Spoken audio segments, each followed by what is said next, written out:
Again, very firstly, we would understand about its discovery first.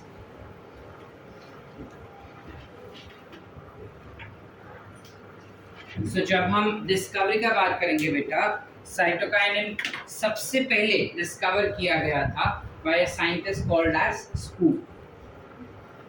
Scoop नाम का एक scientist था जिसने उसके कोवर्कर्स मतलब जो उनके साथ काम करते हैं, उनके साथ जो काम करते हैं उन्होंने they were actually working on herring fish. Herring fish एक टाइप का फिश होता है।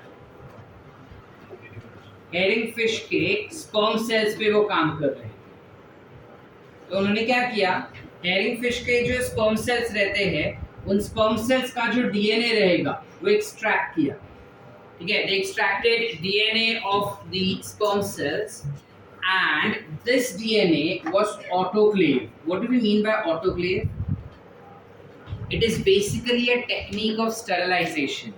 किसी चीज को अगर स्टेरिलाइज करना रहेगा तो autoclave is one of the technique in that. ठीक है, what do we understand by the term autoclave? Autoclave sorry sterilization म्हणजे काय माहिती आपल्याला?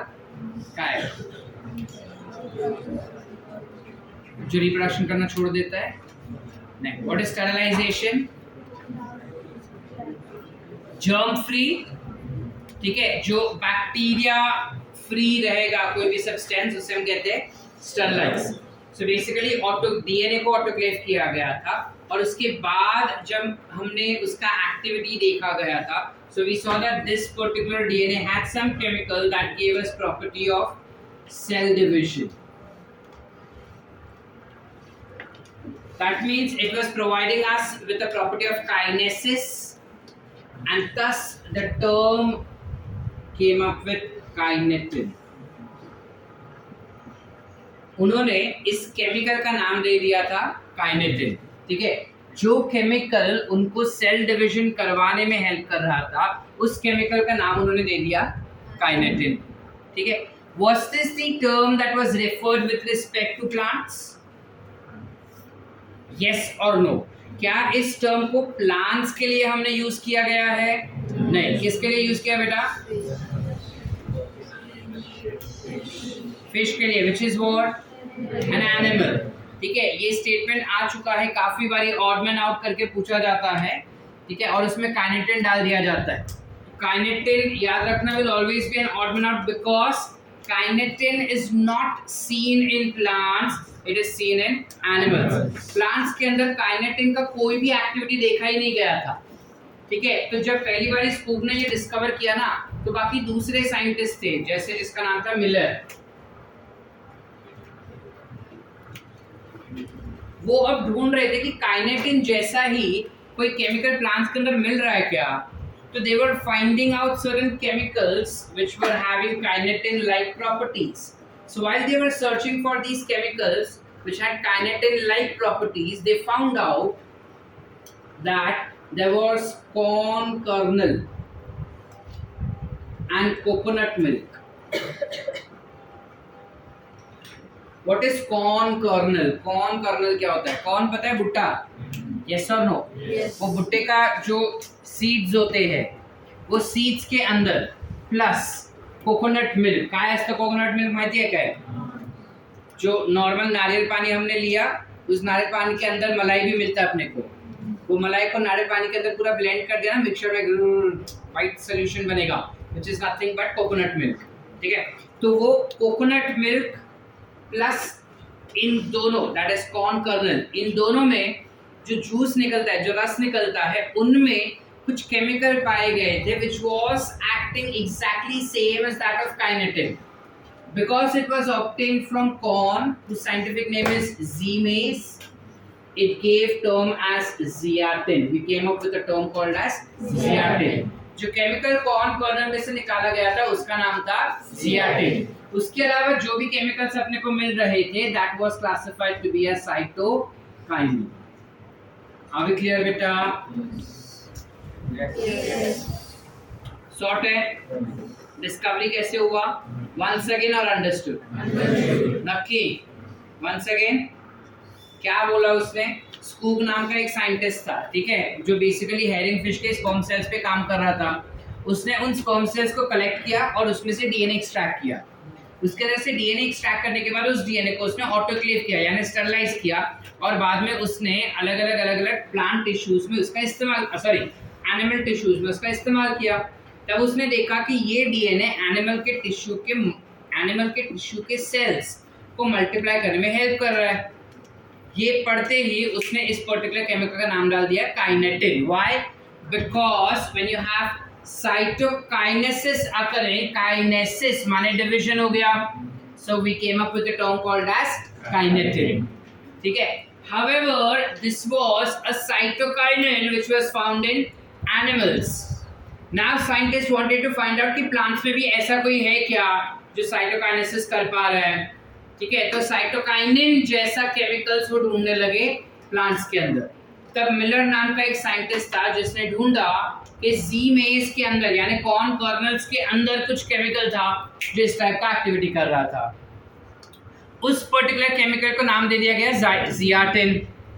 बाद में धीरे धीरे करके हमने नोटिस किया कि even coconut milk has that particular property. So उसके अंदर जो ये केमिकल था which was bringing about cytokinesis was called as cytokinin. Are we clear? Yes और नो? चले आगे बेटा। इस हिसाब से उसका डिस्कवरी किया गया था। क्वेश्चन इसमें से क्या फ्रेम किया जाएगा सर? डायरेक्ट क्वेश्चंस आते हैं, जरा भी घुमाते फिराते नहीं है। तुमको डायरेक्टली पूछा जाएगा who discovered cytokinin.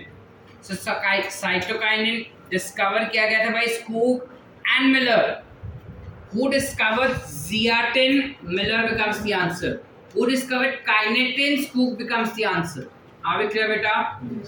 Now going ahead understanding its properties.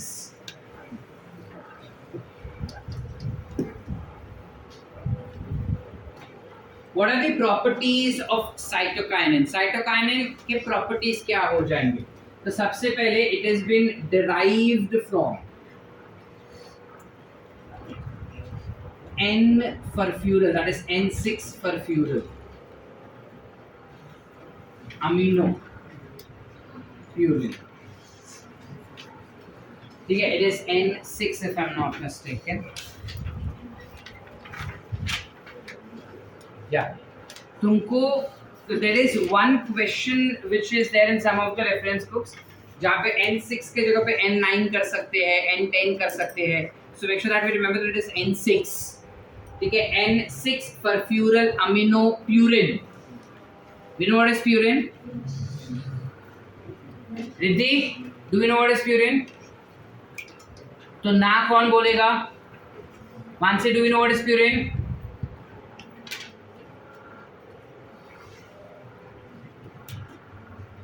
प्रतीक्षा, ए प्रतीक्षा, कौन पीछे ला रहा है? Aditi, do we know what is purine? Yes or no? So who's gonna answer purine क्या होता है? ना कौन बोलेगा? Sumit, what is purine? Shreyas, Shrinand, anyone who knows what is purine? No? उनका क्या होता है?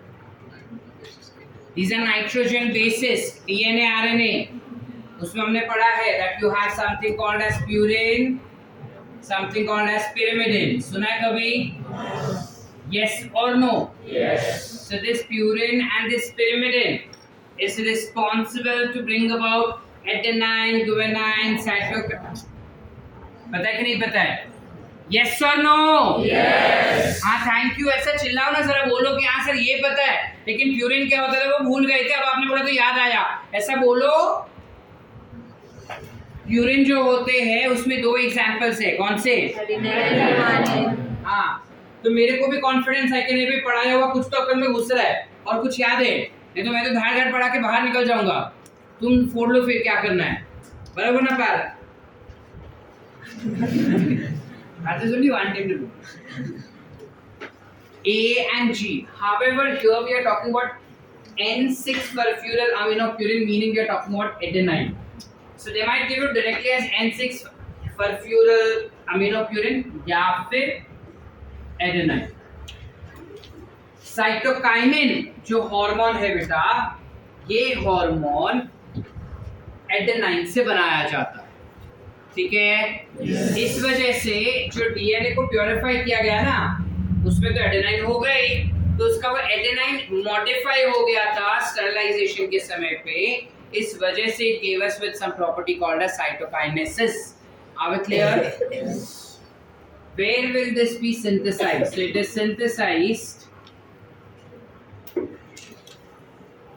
in root and shoot tips, या फिर call it as root and shoot apex पे बनाया जाएगा cytokinin. ठीक है? Yeah, there's no other properties that we need to discuss अलग से. We directly come for its role. क्या हो जाएंगे इसके रोल? सबसे पहला obviously it will bring about cell division, है कि नहीं? इसके अलावा it also brings about initiation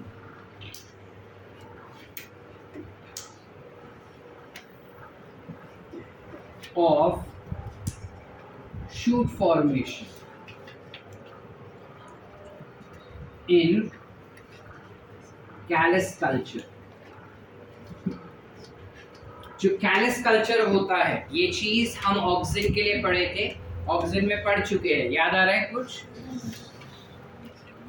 auxin पढ़ते समय हमने पढ़ा था कि कैलस जैसा कुछ बनता है, याद है? यस और नो? यस। ये जो कैलस होता है उसमें अगर ऑक्सिन डालते हैं तो ये will have formation of roots, लेकिन साइटोकाइनिन डाला तो ये will have formation of shoot. ये हम पहले कर चुके हैं। So this also means that we are talking about something called as coalogenesis. When does coalogenesis occur? When you have auxin to cytokinin ratio is low, या फिर I can say you have high cytokinin to auxin ratio. दोनों ही correct हो जाए। ठीक है बेटा? Yes or no? Yes. Thirdly, it helps to break down या फिर overcome, दोनों में से कोई भी टर्म आ सकता है, ब्रेक डाउन या फिर ओवरकम, अपाइकल डोमिनेंस। देखो एक चीज दिमाग में गांठ बांध के चलो, ये जो ऑक्सिन और साइटोकाइनिन होते हैं वो भाई बहन जैसे, ठीक है? एक बोलेगा मेरे को ग्रोथ ऑफ रूट करना है तो दूसरे बोलेगा नहीं मैं शूट करवाएगा, एक बोलेगा मैं शूट का ग्रोथ कराता तो दूसरा बोलता नहीं मैं रूट का करवाएगा। वो कभी एक सेम पेज पे आते ही नहीं है, ऑपोजिट डायरेक्शन में ही जाना है हमें, ठीक है? तो अगर हम ध्यान से समझे तो यहाँ पे वो बता रहे हैं कि अपाइकल डोमिनेंस को तोड़ता है। मीनिंग हमको पता है अपाइकल डोमिनेंस तब होता है जब अपाइकल रीजन में ऑक्सिन ज्यादा हो। अब जब मैं साइटोकाइनिन बढ़ा देता हूँ तो वो इतना ज्यादा ओवर पावर कर देता है ऑक्सिन को कि ऑक्सिन को वो ऊपर ग्रो ही नहीं होने देता, सारा एनर्जी खींच लिया जाता है ताकि रूट्स का ग्रोथ हो सके। समझे कि नहीं समझे? सारा energy will be pulled for growth of roots, for growth of roots. Are we clear? Gaurav good morning बेटा, किधर है आप? किधर? कौन सा चैप्टर पढ़ रहे हैं अपन? क्या? और कौन सा हार्मोन चालू है? क्लियर अब के लिए बेटा? Any doubts? इसके अलावा क्योंकि वो सेल डिवीजन करता है, it will help in leaf development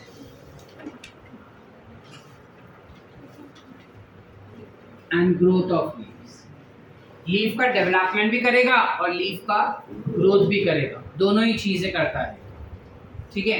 इसके अलावा it will also be responsible to maintain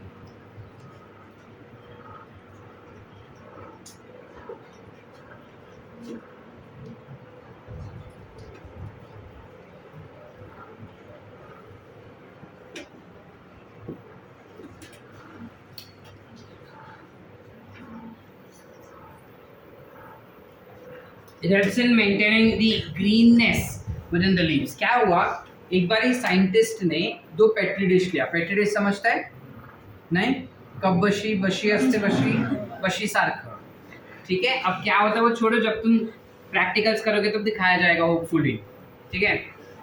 transparent कांच का होता है, ठीक है, ऐसा फ्लैट होता है ऐसा। इसके अंदर एक के अंदर उन्होंने पानी डाला और एक के अंदर उन्होंने पानी प्लस साइटोकाइनिन डाल दिया और एक प्लांट में से लीफ तोड़ा उन्होंने और उस लीफ को उन्होंने इसके अंदर रख दिया। कुछ दिनों बाद जब उन्होंने देखा, मतलब कुछ दिनों बाद जब उसने ऑब्जर्व किया, तब दे नोटिस दैट वो लीफ जो सिर्फ पानी में था ना, वो पूरा ट्रांसपेरेंट हो गया था। वो लीफ पूरा ट्रांसपेरेंट हो गया, ग्रीन कलर पूरा चला गया था, एकदम जेली जैसा हो गया था, पानी जैसा ही सेम। और दूसरा लीफ जिसमें साइटोकाइनिन था, वो लीफ अभी भी ग्रीन कलर का था, जैसा डाला था वैसा का वैसा ही था। इससे उनको ये समझ में आया कि साइटोकाइनिन जो होता है वो प्लांट्स के अंदर जो क्लोरोफिल्स होगा ना, लीफ के अंदर जो क्लोरोफिल होता है, उस क्लोरोफिल को कभी टूटने नहीं देगा बेटा।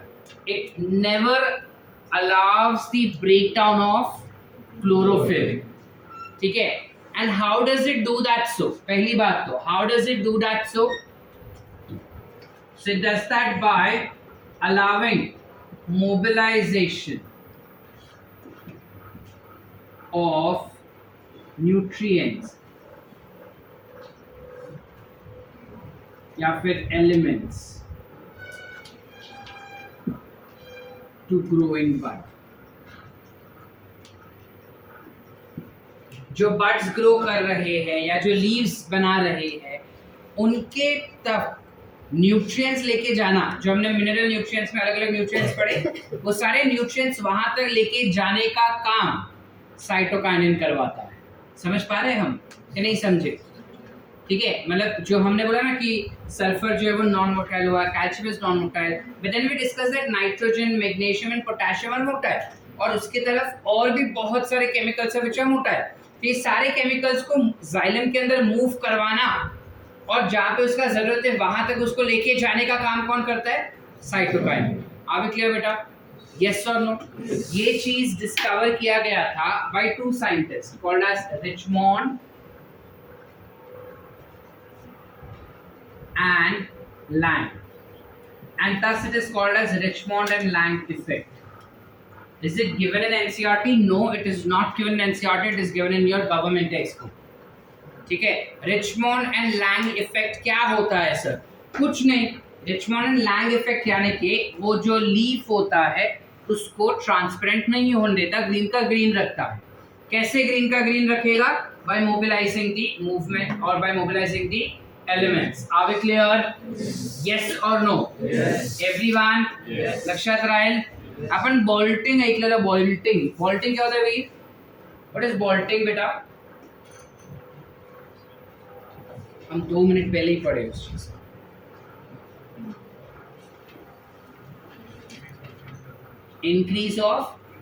Increase in the length of internode is called as bolting. याद रहेगा? रिचमोंड लैंग इफेक्ट क्या है? लीफ को ग्रीन ही रखेगा, ट्रांसपेरेंट नहीं होने देता, क्लोरोफिल का स्ट्रक्चर को तोड़ने से रोकेगा। कौन? So who performs Richmond and Lang effect? And who performs bolting? Who performs that function? कौन करता है? क्या? क्या करता है? कौन करता है? और साइटोकाइनिन क्या करेगा? क्या करेगा? शॉर्ट है, जाऊया पुढे। चल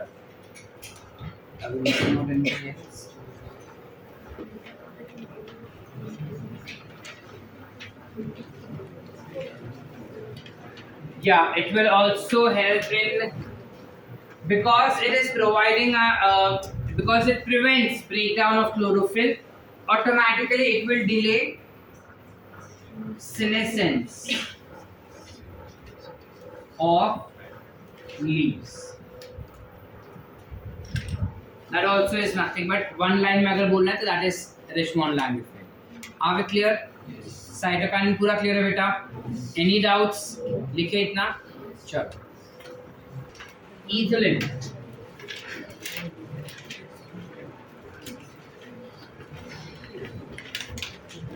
सुनो, ईथलीन के बारे में हमको क्या बताया गया है या हमें क्या जानना। ईथलीन was an accidental discovery which was done by scientists called as cousins. वो सारे साइंटिस्ट, बहुत सारे जिनका इकट्ठा नाम दे दिया कजिन्स, ऐसा नहीं है। इस साइंटिस्ट का सरनेम था कजिन्स, ठीक है। उसने केले के, there was banana का झुंड, there was bunch of banana,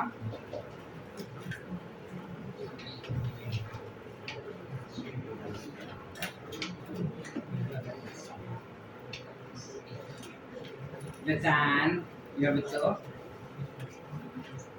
rotten orange. उन्होंने क्या देखा कि एक टोकरी थी जिसके अंदर बहुत सारे केले थे। उन बहुत सारे केलों के अंदर एक सड़ा हुआ संतरा था, ऑरेंज था, ठीक है। और उन्होंने देखा कि केला जो था वो कच्चा था, ग्रीन था, बट सडनली जब ये ऑरेंज को, सड़ा हुआ ऑरेंज रखा, तो आसपास के केले जो फट से वो भी मैच्योर होने लगे, पकने लगे, और पकने के बाद फट से सड़ भी गए। ये चीज हमने बचपन में इंग्लिश में एक कहावत सुनी होगी, and रॉटन Apple spoils rest of the bucket of Apple, ठीक है। यानी एक सड़ा हुआ इंसान आसपास के सारे इंसान को बिगाड़ के रख देता है, ये उसका तात्पर्य होता था। यस और नो? बस वो इसी के बेसिस पर है। Actually it is hormone ethylene that brings about this property, ठीक है। ईथलिन क्या होता है? यस बेटा, सीधा बैठ सकते हैं, गोवा से अपन सांगली आ जाते हैं। ईथलिन जो होता है बेटा, they noticed that ethylene firstly is the only hormone which is gaseous hormone. पहली बात, it is the only gaseous hormone, पहली बात। दूसरी बात उन्होंने ये नोटिस की कि ये जो gaseous hormone है, that is responsible for ripening of fruit. Simple question आता है, which of the following hormone is involved in fruit ripening? ईथलिन। जरा भी ट्विस्ट एंड टर्न नहीं इसमें, डायरेक्ट, ठीक है। बस इसका डिस्कवरी इतना ही, और कुछ नहीं। प्रॉपर्टीज में अगर बोलेंगे हम तो इसके ज्यादा कुछ प्रॉपर्टीज है नहीं। बेसिक प्रॉपर्टीज है कि वो गैसियस हार्मोन है, प्लस उसका प्रॉपर्टी ये हो जाता है that they are sensitive to carbon dioxide. What do we understand by the term sensitive to carbon dioxide? Sensitive to carbon dioxide यानी कि जब तक उसको आसपास अगर कार्बन डाइऑक्साइड मिला ना तो वो काम नहीं कर पाता है, मीनिंग रॉटनिंग का प्रोसेस जो है वो रुक जाएगा। जैसे फॉर एग्जांपल तुमने काफी बार नोटिस किया रहेगा कि जब आम हमारे पास आता है घर पे, ठीक है, तो उस आम को पूरी तरह से पेटी में कवर करके लाया जाता है, और वो पेटी इतना पैक होता है कि बाहर का हवा बहुत कम उस आम तक पहुंचता है, जिस वजह से दो चीजें होती है। आम को एंजाइम एक्टिविटी के लिए ऑप्टिमम टेम्परेचर मिलता है, जिस वजह से there is faster ripening of mangoes. Second, there is no carbon dioxide contact, very less contact with carbon dioxide, because of which ethylene brings about faster ripening of that particular mangoes. However, अगर उसी आम को, जब वो आम पूरी तरह से पक जाता है ना, फिर उसको खुले में रखा जाता है। उसको बोलते खुला करके रखो, नहीं तो ये फिर सड़ जाएगा। क्यों ऐसा बोलते कि खुला करके रखो? बिकॉज जब तुम खुला करके रखते हो तो वो कार्बन डाइऑक्साइड के कांटेक्ट में आ जाता है और ईथलीन का काम स्लो हो जाता है। सो लेकिन सड़ता तो फिर भी है बेटा। दो चीजें काम आती है सड़ाने में, एक हार्मोन ईथलीन और दूसरा एंजाइम्स। सो हार्मोन को या तो कंट्रोल करो या एंजाइम को कंट्रोल कर सकते हैं। काफी बार ये भी किया जाता है कि अगर हमें उस आम को ज्यादा देर तक फ्रेश रखना है और खुला रख के भी वो फ्रेश नहीं रह रहा है, वो सड़ता ही जा रहा है, तो हम उसको फ्रिज में रख देते हैं लोअर टेम्परेचर। इसमें दोनों चीज हो जाता है, फ्रिज के अंदर कार्बन डाइऑक्साइड लेवल बहुत ज्यादा हो जाता है, and that's why ethylene activity goes down. Also temperature goes down, that's why enzyme activity goes down. समझ पा रहे हैं कि नहीं समझे? इस पर्टिकुलर प्रोसेसेस, ये सारे जो प्रोसेस है जो कार्बन डाइऑक्साइड के रिलेटेड, हम डिसाइड करते हैं कि प्लांट या फ्रूट जो है वो कितना राइपन कर पाएगा और कितना नहीं कर पाएगा, उससे हम कहते हैं रेस्पिरेटरी क्लाइमैक्टिक। क्या म्हणतात? Respiratory climactic.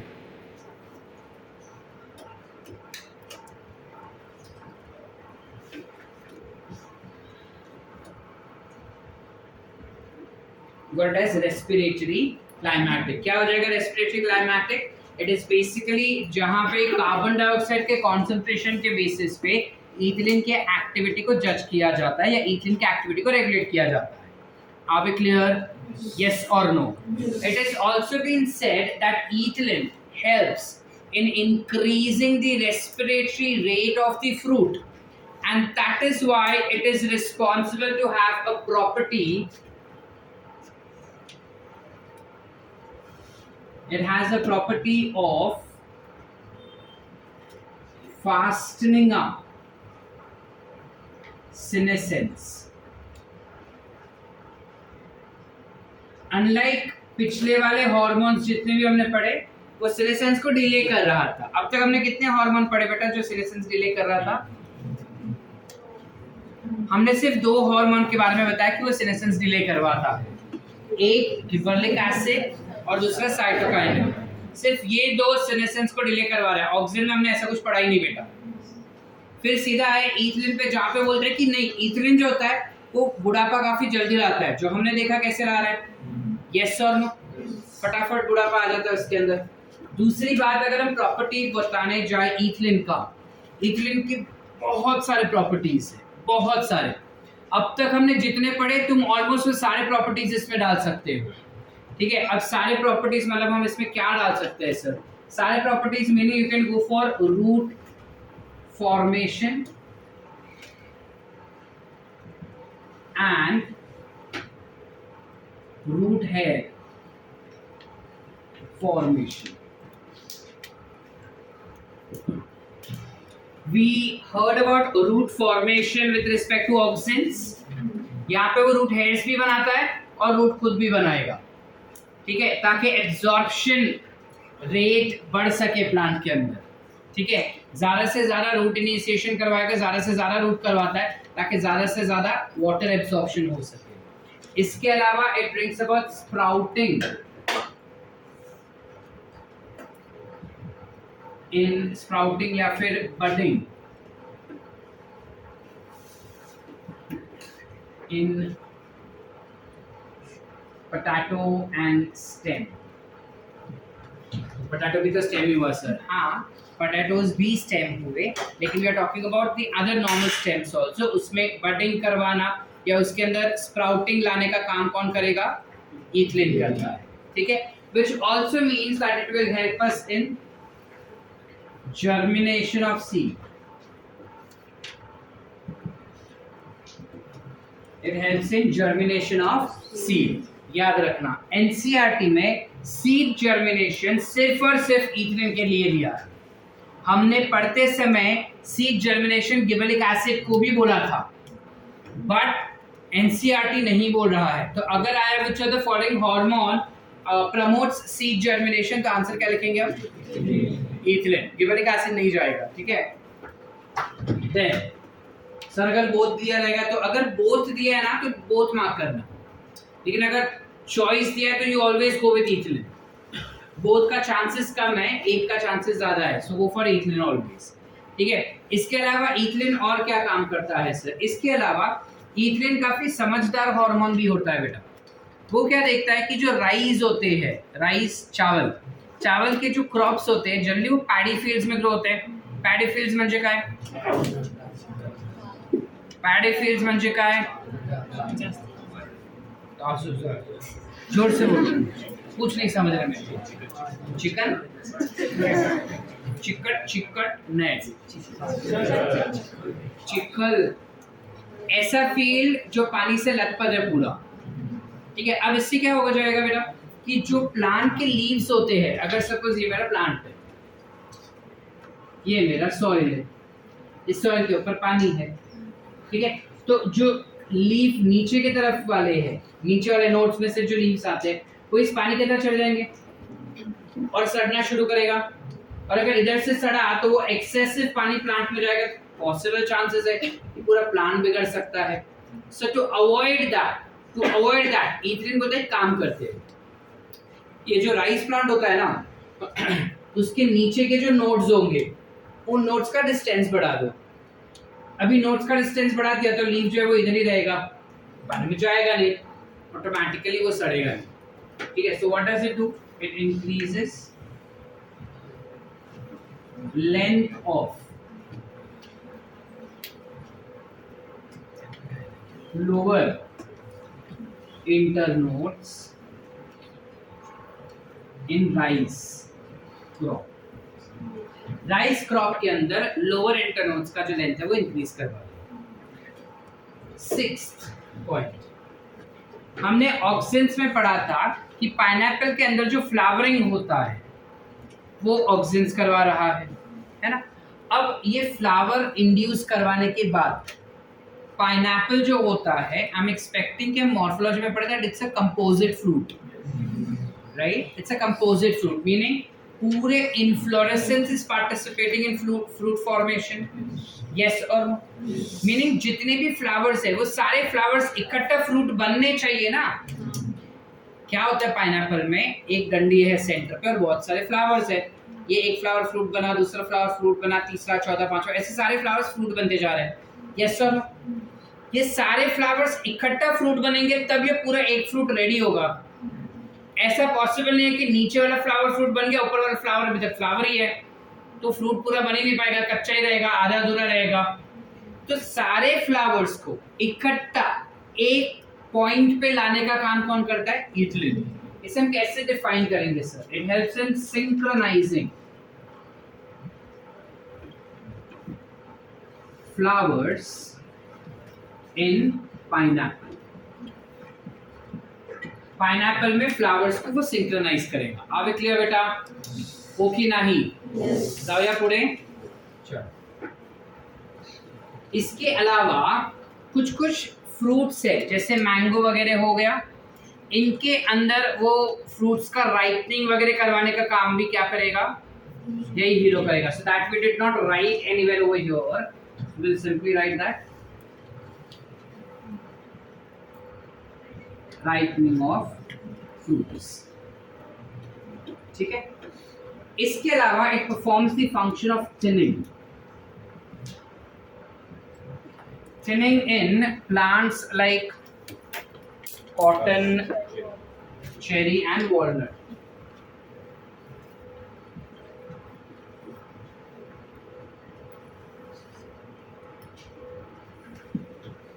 Thinning क्या होता है? पतला कर देते हैं क्या उसको सर? नहीं, पतला नहीं कर रहा बेटा। Thinning यानी कि हमने काफी बारी देखा होगा, कोकोनट या फिर आम का पेड़ तो काफी कॉमनली सामने में दिखता है। हमने देखा होगा कि आम के पेड़ में ना एक ऐसा लंबा डंडी होता है जिसमें बहुत सारे फ्लावर्स आते हैं। फूल देखा है आम का फूल? यस और नो? आम का नहीं देखा तो हमने नारियल का फूल देखे, उसमें भी सेम होता है, ऐसा लंबा स्ट्रिंग होता है, उसमें बहुत सारे फूल आते हैं। अब लेट्स जस्ट अज्यूम कि एक स्ट्रिंग के अंदर 20 से 25 फूल तो आते होंगे बिकॉज छोटे छोटे होते हैं। अब क्या हमको पेड़ पे वो 20 से 25 फ्लावर्स है, सारे के सारे पॉलिनेट तो होंगे ही। क्या सारे के सारे जो पॉलिनेट हो रहे तो सबके सब फ्रूट बनता है क्या? नहीं, हमको हार्डली 1, 2, 3 या बहुत बहुत तो 4 आम उस एक डंडी पे लटकता है। 4 से ज्यादा कभी नहीं लटकता बेटा। ठीक है, अगर वो सुपर प्लांट रहेगा तो 5, उससे ज्यादा तो कभी नहीं, है ना? तो इमेजिन 25 फ्लावर्स थे, मुझे 25 आम मिलने चाहिए थे, तो 25 में से मेरे को सिर्फ 5 ही क्यों मिल रहे भाई? दैट्स बिकॉज इथिलीन सिलेक्ट करता है कि कौन से फ्लावर में पॉलिनेशन बेस्ट हुआ है। जिस भी फ्लावर में बेस्ट पॉलिनेशन हुआ रहेगा उसको वो आगे प्रमोट करता है फॉर फ्रूट डेवलपमेंट। जिसमें ऐसा है कि नहीं इसमें उतना कुछ खास पॉलिनेशन नहीं हुआ है तो तू इसका काम मत कर, समझ पा रहे? तो उसको नहीं, फ्रूट तक नहीं डेवलप होने देता, वो पॉलिनेशन भी खत्म करवा देता है। समझ पा रहे कि नहीं? इस प्रोसेस को हम कहते हैं थिनिंग। काय म्हणतात त्याला आपण? ये थिनिंग वाला इफेक्ट ना सिर्फ फ्रूट्स में नहीं होता बेटा, वो नॉर्मली काफी सारे इंडस्ट्रीज में भी होता है, जहाँ पे जब कोई प्रोडक्ट बन जाता है तो बुरा वाला प्रोडक्ट या फिर इनकम्प्लीट बना हुआ प्रोडक्ट को हम साइड में निकाल देते हैं और फुल्ली कंप्लीट जो प्रोडक्ट रहेगा, बराबर से बना हुआ प्रोडक्ट रहेगा या फिर फुल्ली फर्निश्ड प्रोडक्ट रहेगा, सिर्फ उसी को आगे बेचने के लिए उन लोग मार्केट में डालते हैं, अदरवाइज प्रोडक्ट्स को नहीं डालते। That is also called as thinning. Basically it means selection of the best products. Are we clear? Yes और नो बेटा? इसके अलावा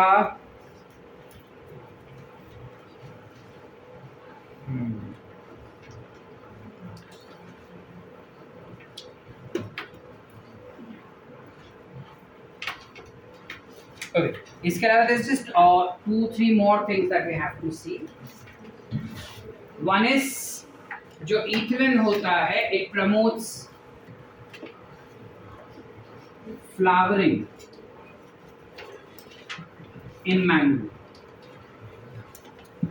वो मैंगो में फ्लावरिंग इंड्यूस करेगा एंड thus अल्टीमेटली फ्रूट बनवाएगा वो. इसके अलावा it will also be responsible for inducing femaleness in cucumber flower. जो कुकुम्बर का फ्लावर होता है यानी जो ककड़ी का फूल होता है, उन फूलों के अंदर फीमेलनेस यानी गाइनेशियम का डेवलपमेंट करवाने के लिए इथिलीन का इस्तेमाल किया जा सकता है. Are we clear? Yes or no? Everyone? अब देखो, अब तक जितने हार्मोन पढ़े ना उसको हम बोलते थे कि मार्केट में मिला तो ये, मार्केट में मिला तो वो, बट यहाँ पे हम वो चीज़ नहीं बात कर पा रहे. क्यों बेटा? पहली बात कि वो गैसियस हार्मोन है. दूसरी बात, ये हार्मोन एक अल्कलीन है. यस और no? Chemistry C2H4 and this is water insoluble in nature. Being water insoluble in nature, it is difficult for us to let it inside water. Water insoluble है, इसलिए हम डायरेक्टली उसको पानी में डाल नहीं सकते. इसलिए हमने एक आर्टिफिशियल प्रोडक्ट बनाया जो इथिलीन जैसा काम करता है. वो आर्टिफिशियल प्रोडक्ट का नाम है इथेफोन. क्या नाम है?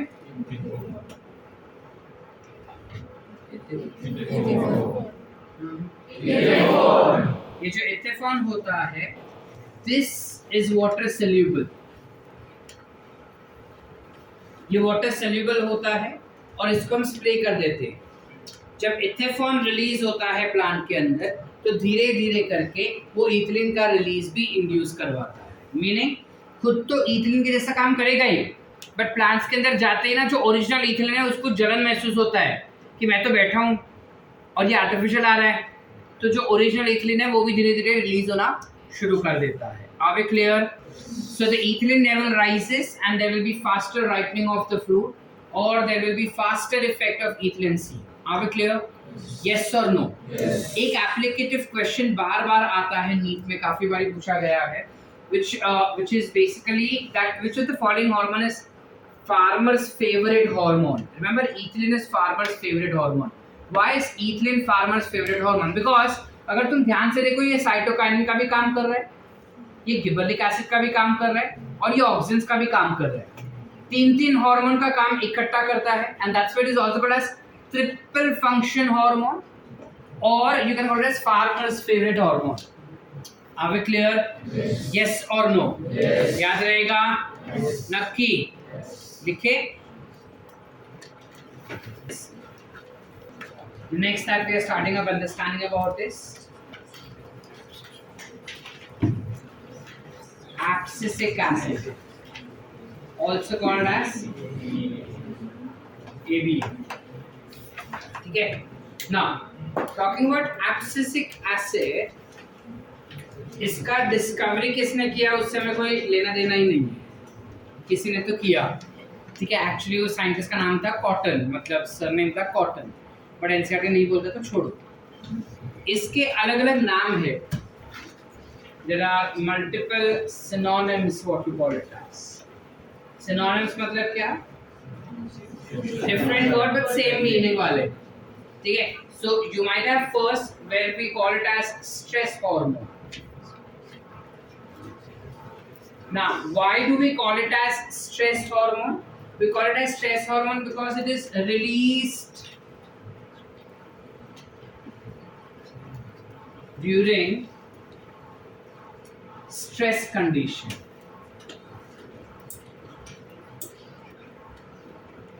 स्ट्रेस कंडीशन क्या क्या हो जाएंगे बेटा? किस कंडीशन को कहते हैं कि वो स्ट्रेस कंडीशन हो गया प्लांट के लिए? Less amount of water and high temperature, less pH या हाई पीएच, सैलिनिटी लेवल ज़्यादा बढ़ जाएगा. ठीक है. लाइट इंटेंसिटी बहुत ज़्यादा बढ़ जाता है. इन सारे कंडीशंस को हम कहेंगे स्ट्रेस कंडीशंस. सो जब कभी भी ये सारे कंडीशंस आते हैं, plant will release some hormone to what we call it as abscisic acid. इस वजह से उसका दूसरा नाम हो जाता है stress hormone. You can also call it as inhibin. Why do we call it as inhibin? शब्द से ही पता चल रहा है काफी इंफॉर्मेशन। क्यों? It tends to inhibit plant growth.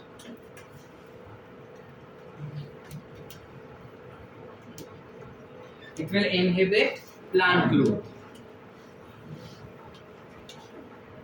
You can also call it as abscissin. Abscissin यानी कोई चीज गिर जाना। So I will call it as abscissin. Why?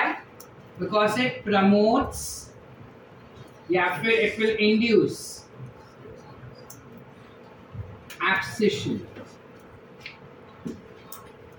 ठीक है? It will also promote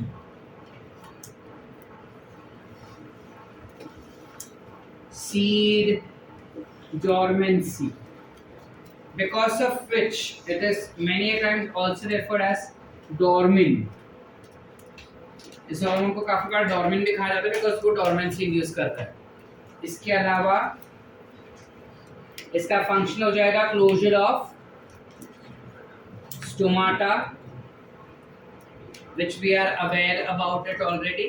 इसके अलावा it will promote, it is promoting seed dormancy, meaning it inhibits seed germination. Correct. Stress condition है तो बुढ़ापा वो फास्टन करेगा या स्लो? स्ट्रेस कंडीशन है ना, तो प्लांट को फटाफट बुढ़ापा लाएगा वो कि तुम फटाफट बूढ़े हो जाओ और फिर मर जाओ, या फिर बोलेगा कि नहीं सुकून में काम करो? नहीं, it will promote senescence. Also it tends to promote flowering in long day plants. यानी क्या सर? यानी क्या होता है सिनेरियो बेसिकली कि जो फ्लावर्स होते हैं, कुछ फ्लावर्स ऐसे होते हैं जिनको ज़्यादा समय लाइट चाहिए होता है खिलने के लिए। अब इस टाइप के प्लांट्स को जिसको ज़्यादा समय का लाइट चाहिए खिलने के लिए, उनके अंदर वो फटाफट फ्लावर को खिलवा देता है। बोलते भाई तू फटाफट कली ला, फटाफट, जो कली ऑलरेडी आ चुका है उसका खिलने का बाकी है। एब्सिसिक एसिड बोलेगा भाई कंडीशन बहुत ज़्यादा खराब हो गया है, लाइट बहुत ज़्यादा बढ़ गई है, टेम्परेचर बढ़ गया, उस वजह से तुम फटाफट फ्लावर करो और निकलो इधर से। It will also promote flowering. Basically वो हर काम करता है जिससे प्लांट जल्द से जल्द सूख जाए। सो प्लांट को जल्द से जल्द सुखाना रहेगा तो क्या क्या काम कर सकता है? ये सारे। आप क्लियर? अगर हम ध्यान से देखें तो इसके सारे काम जो है, सारे काम ऑलमोस्ट गिबरेलिक एसिड के एग्जैक्ट ऑपोजिट है। यस और नो? यस और no? Yes. That is why it is called as antagonist to gibberellic acid. याद रखें, APA इज एंटागोनिस्ट। एंटागोनिस्ट यानी कि दो जो एक दूसरे के ऑपोजिट काम करे उसे हम कहते हैं एंटागोनिस्ट, ठीक है। और दो जो एक दूसरे के साथ मिलके काम करे उसे सिनर्जी कहते हैं। ये टर्म हम दूसरे सब्जेक्ट्स में भी पढ़ चुके होंगे। आई होप यहाँ तक कॉन्सेप्ट क्लियर है। एब्सिसिक एसिड में इतना याद रखना बेटा, और कुछ नहीं है अपने। Are we clear? Yes or no? Yes. With that we end with your hormone part of this chapter completely. ठीक है, लिखो फटाफट। चलो, quickly write down and then we'll read it.